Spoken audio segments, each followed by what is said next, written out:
Today, I'm breaking my own format just a little because the plea in the viral clip you're about to hear is one I know deeply, and perhaps you do too. You're used to seeing me teaching, defining, and breaking down ideas for personal growth and spirituality. But this new channel wasn't built for that. It is not personality driven. And that's why it's faceless. This channel is not to teach you how to succeed within the system. It was built to help you remember who you are outside of it. And that's why we're about to listen to this audio, because it's about to teach on so many levels. And I'm telling on myself, because for decades I was under the same spell. We've all heard of burnout. This woman speaks of having immense capacity to handle more than others, but receiving less empathy in return because she makes it look easy. There's so many sides to this. Let's have a listen. If you're the person that always figures it out and no one had to worry about, you're not going to receive the same amount of empathy as people who can't handle anything. I had this realization today talking with one of my friends that I do not receive the same empathy that other people do in my circles, in my family, in whatever, because I always figure it out. I am always the person that figures it out. I've never been the person that my family's had to worry about. I always land on my feet. I will not receive the same amount of empathy. And I could be going through 5 times the issues that somebody else is going through in my circle or in somebody, but they will receive more empathy because that's taking them out. And it, for you, could be something that you would eat for breakfast. You could handle that like it's nothing because you can handle bigger things. And you're not, you know what you're never going to get? You're never going to get the empathy because you skate through life's challenges like it's easy, like it's nothing. And on top of that, if you're attractive, less empathy there. If you're skinny, less empathy there. If you're successful and you're doing well, even less empathy there because you've got it all figured out, don't you? You've got it all figured out. You're walking on water. Everything's going good for you. You don't need extra help.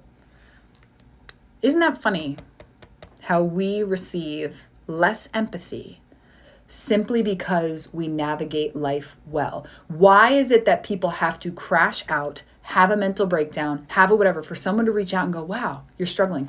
Why can't it just be, wow, this person is navigating something difficult? How do you really feel about that? Why does there have to be this crazy reaction to something for someone to go, she's not okay? Why can't people just not be okay? Even if they're handling it great, why can they now also not be okay? So just thoughts I was thinking about, and this is for fellow independent people and, high performers and high earners or whatever. I'm sorry that you don't get the same empathy that other people do that are experiencing less and navigating less. And I'm not saying that from a place of competition. You know what I'm talking about. You are capable at handling and experiencing more. Your stress capacity is more, yet the empathy for you being able to handle it is less. I'm sorry that that's the case. So I'm sorry. And I see you and I hear you. And I hope this video gave you a little bit of validation. Hi, my name is Zara, and I've already admitted that this used to be me. This video is going viral because so many people feel this way. And maybe you do too. But what if it's the symptom of a much deeper trap? To understand why this feeling is so universal and so painful, we need to see the invisible cage it's happening inside of. We need new language, one that comes from outside the maze. I call it the trap of the rabbit and the hole. It's a simple metaphor for a profound truth we've all forgotten. We are born whole, complete, and sovereign. Let's call that our true nature, the rabbit. But we come into a world that teaches us to measure our worth by what we do, what we have, and what others think of us. This world is a maze of systems, pressures, and expectations. Let's call all of that the whole. And we spend our lives digging for security, for success, for approval, for status. We dig deeper and better holes, believing that if we can just dig the perfect hole, we'll finally be safe and worthy. The trap is that we become so focused on the digging we forget we are the rabbit. We confuse ourselves with the digger. We believe the hole is our identity. Now stay with me. We're about to deconstruct this. Now let's listen to our words again, not as a complaint, but as a description of life inside the hole. She is the ultimate digger. She has mastered the art of digging an impeccable hole. Her hole is polished, impressive, and decorated with all the trophies the system offers: success, money, admiration. And from inside that hole, her plea makes perfect sense. From inside the hole, can't you hear? Does anyone see me down here? Does anyone know how deep I dig? You see, this is the genius of the maze we live in, the system.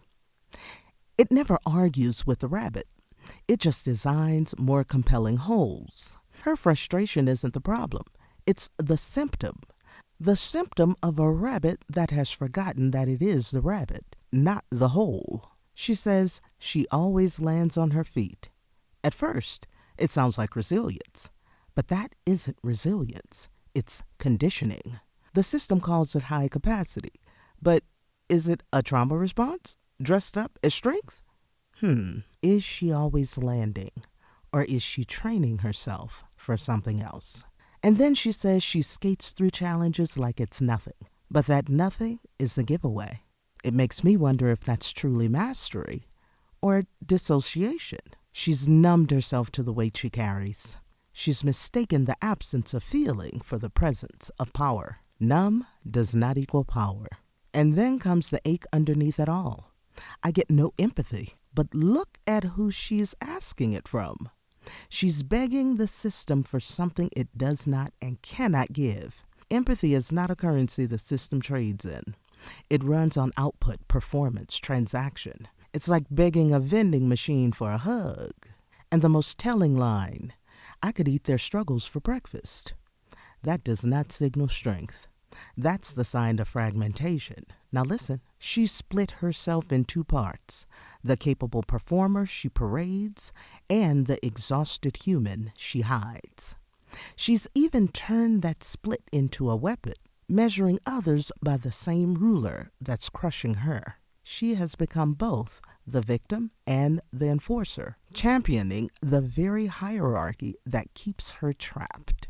Are you seeing this? But this is not a personal failing. This is the design. The system doesn't just want your labor, it wants your soul. And then she points to another layer of the trap. And if you're attractive, if you're skinny, forget about it. This is where the system's hypnosis becomes truly sinister. It doesn't just punish her for her capacity, it convinces her that her privilege is her pain. The system handed her a set of advantages, societal rewards for fitting its narrow standards of beauty and success. But instead of allowing her to see those advantages for what they are, it twisted them into a new form of lack, the lack of empathy. It has her so turned around that she's now envying the compassion given to those who are struggling under the very weight of the hierarchy she's benefiting from. The person struggling with their weight and the high-performing attractive person are both in the same maze, just in different corridors. One is punished for not fitting the mold, the other is punished for fitting it too well. Both are isolated.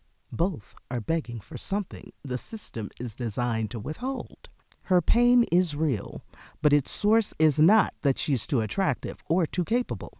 The source is that she mistakes her position in the hierarchy for her identity, and now she's trapped there, feeling just as lonely as anyone else. Now, you might be thinking, that's her. I'm not a high-performing professional or executive. That doesn't apply to me. But this isn't just about her. This is about the invisible agreements we all make with the world that sees us as resources, not beings. Her story is just one flavor of the trap. The maze is genius. It customizes the cage. For her, it was gold-plated, labeled success. Maybe for you, it's not about handling more. Maybe it's the constant hum of anxiety. The feeling of you should be doing more.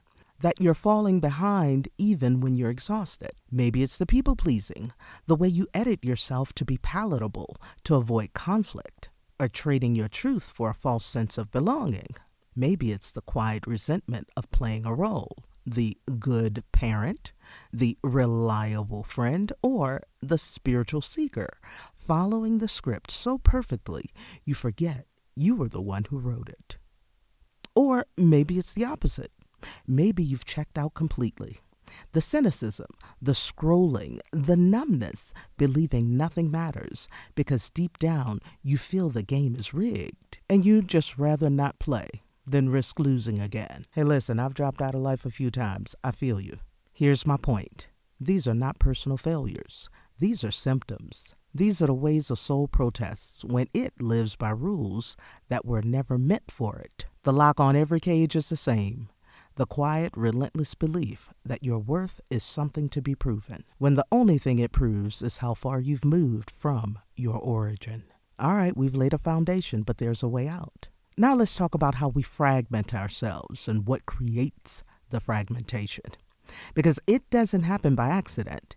It's engineered by frameworks. The frameworks of corporate professionalism equate your value with your output. The framework of hustle culture glorifies burnout as a badge of honor. The framework of spiritual bypassing tells you to just vibrate higher instead of honoring your very human needs. These are all Maze-approved rulebooks. They are systems of rules that teach you to distrust your own inner knowing and outsource your authority to something outside of you. You see, she wasn't born believing she had to earn her worth through capacity. She was trained to believe that. She accepted a framework, and it's been running her life on autopilot ever since. And the most dangerous part?